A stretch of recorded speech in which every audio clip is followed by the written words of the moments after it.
I may or may not need another bookshelf after this. Let's talk about this book haul. Over the last few months, I definitely have done some book shopping. I'm very excited to talk about them with you guys because I think I found some really cool gems. Some of them were thrifted, some of them are new releases, some of them I've just had my eye on or they sound really interesting. Maybe not a lot of people have talked about them before, so let's get into it. I did check out this bookstore in South Florida called Booksmart and found a bunch of really cool finds. If you are interested in really any type of genre, but also more vintagey style books, they have a huge collection. I want to say they're located in the Boca Raton area. I will have it linked though in the description in case you're interested and you're in the area.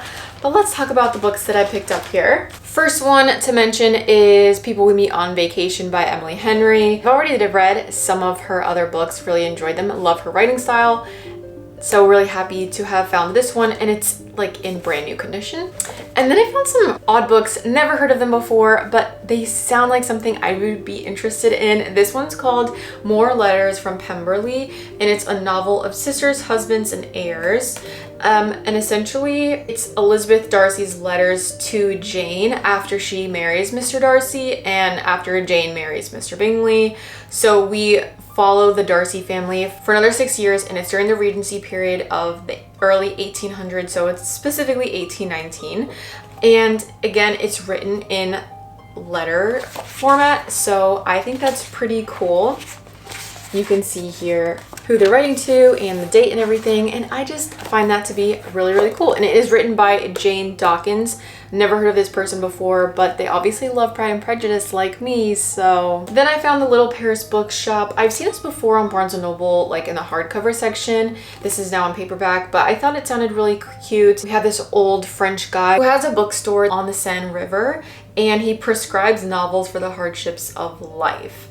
And he has this long lost love that he's never been able to really rekindle a relationship with. It's kind of haunted him his whole life. Even though he mends broken hearts for other people, he was never able to mend it for himself. And he finally gets tempted to read this letter that he's had all these years ago. And so he basically goes on a mission. He travels to the south of France in order to make peace with this long lost love of his. So I think it sounds really pretty. It sounds like something that may make me cry, but I'm prepared. I think it's gonna make me want to travel to Paris. So hopefully it will give me travel vibes. I don't know, but we'll see. And then I also have this really old Les Miserables by Victor Hugo. This is copyrighted 1943 by Blue Ribbon Books, so pretty old. But yeah, I have never read Les Miserables, but I wanted to have this in my collection. It's a great play and movie, so why not? Some more thrifted finds. The Seven Husbands of Evelyn Hugo. Has anyone read this book? I haven't read it personally. The only book I've actually read from Taylor Jenkins Reid is One True Loves, which I really did enjoy. It wasn't my favorite, but it was pretty good. And then I did watch Daisy Jones and the Six, so I'm assuming the book was incredible. Let me know if you guys have read this book. What are your thoughts on it? I picked it up because I'm pretty sure it was 50 cents or $1, and everyone talks about this book. It was super big on TikTok back in like 2020, so let me know what your thoughts are. Next, I picked up Hello Summer by Mary Kay Andrews. I've never read anything from her. I think this is one of those authors that a lot of moms read, or every mom I know has a copy of Mary Kay Andrews somewhere in their house, but it looks like a really cute beachy read, so maybe I will save this for next summer if I go somewhere tropical. Yeah, it's giving Ellen Hildebrand, it's giving The Perfect Couple on Netflix vibes too, so I don't know. Again, in brand new condition. I just love finding really good quality books at thrift stores. It's like giving them a brand new second chance at life. And I just love that so much. And then this one I was super excited to find because I love Jojo Moyes. I also love whoever designs these covers. I have pretty much all of her books now in this format. And I hope they continue to make her book covers like this instead of like illustrated covers, This is The Horse Dancer. I have not read it yet, but again, it's quintessential Jojo Moyes. She can do no wrong in my opinion. If you've watched or have read Me Before You, just read all of her other books. They're so good. This one is about a lost girl and her horse. It says, when Sarah's grandfather gives her a beautiful horse named Boo, Sarah quietly trains in city parks and gritty alleys, but then her grandfather falls ill and Sarah has to juggle horsemanship with school and hospital visits. And then we have another character named Natasha, who's a young lawyer and is reeling after her failed marriage. But when 14-year-old Sarah lands in her path, Natasha impulsively decides to take the girl under her wing. But Sarah is keeping a secret that will alter their lives forever. So we've got two ladies, we've got a grandfather, we've got a horse. We're probably gonna have dual POV timeline potentially. So yeah, probably will be a tearjerker. A lot of her books are for me. I'm really excited I found this. Next, I picked up two Sarah Adams books, The Enemy and The Match. Now, I personally really like Sarah Adams for rom-coms, especially if you want more clean romances in your life and you still like romances and rom-coms and cheesy books, small towns, all of that good stuff. Sarah Adams is pretty much the way to go. These are older books of hers, but I think they were reprinted. And so they have like extended versions or extra chapters or something, and also new book covers. I really do like them. I've already read The Enemy and thought it was super cute. It has to do with a baker and like her high school crush that ended up not turning into anything, but he comes back into town and she has all of these pre-existing notions about him. It's like a second chance, enemies to lovers type of thing going on. Very fun though. And I have not read this one yet. Our main character, Evie, has a service animal to help her with her epilepsy. And she has this job where she got the service animal that is kind of like running low on funds. So they're having this huge charity event thing. And then we have this guy who is a consultant.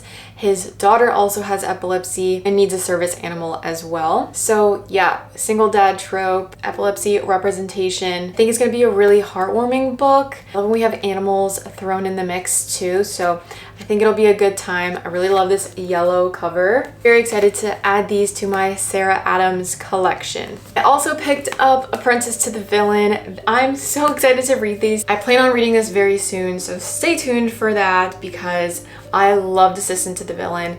It was such a funny, satirical take on fantasy romances in the whole villain arc. So really excited for where book 2 takes us. The sprayed edges are amazing, very pretty. I love the cover, just like book 1. It is just so fun. If you have not read Assistant to the Villain, I will link over here somewhere my reading vlog on book 1 so you can kind of get a gist for what the book is going to be about. But I'm so excited to have picked up this version before they got rid of the sprayed edges because the purple is just so beautiful to me. You've also probably heard me mention before Beth O'Leary. I really like her writing style. She's probably one of my favorite new authors that I've discovered, and I read a couple of her books already, The Flat Share and I think it's called The Do-Over. This is The Switch, and it reminds me of the movie The Holiday. If you know, you know. We have an elderly lady. She's about to turn 80. She wants a second chance at love, but her little village town where she lives in Yorkshire doesn't have a lot of eligible men. In London, we have a 20-something-year-old girl named Eileen, and she's just overachieving girl, and she's ordered to take a 2-month sabbatical after blowing a big job at work. So these two ladies essentially switch places, and I think this is gonna be beautiful. I think it's gonna be so heartwarming. It's gonna give me all the feelings of The Holiday without the holiday-y vibe or setting, but the premise is essentially the same. Beth O'Leary has just an amazing writing style. She writes very relatable characters, and you can kind of see yourself in their shoes, which I think makes it more enjoyable to read as well. I'm not sure if there's any romance in here, but when she writes romance, it's also done in a very tasteful way, which I enjoy. So I'm excited to see what happens in this book. And this next book I found off of TikTok. I somehow stumbled my way into the read side of Book Talk, so none of the spicy book recommendations and stuff like that I have been getting more like closed door romance recommendation and fantasy that is very cozy, low stakes, not like the high romantic books like Fourth Wing and stuff. And I came across an author named Jennifer Croft. I think that's how you pronounce her name. She has this book series called A Soul as Cold as Frost, and I think it's similar to the Chronicles of Narnia and stuff like that, like a younger audience. Then she also wrote this cozy fantasy series. Book 1 is called Welcome to the Fae Cafe. I love this book cover. It looks so funny and just exactly what I need to read for fall.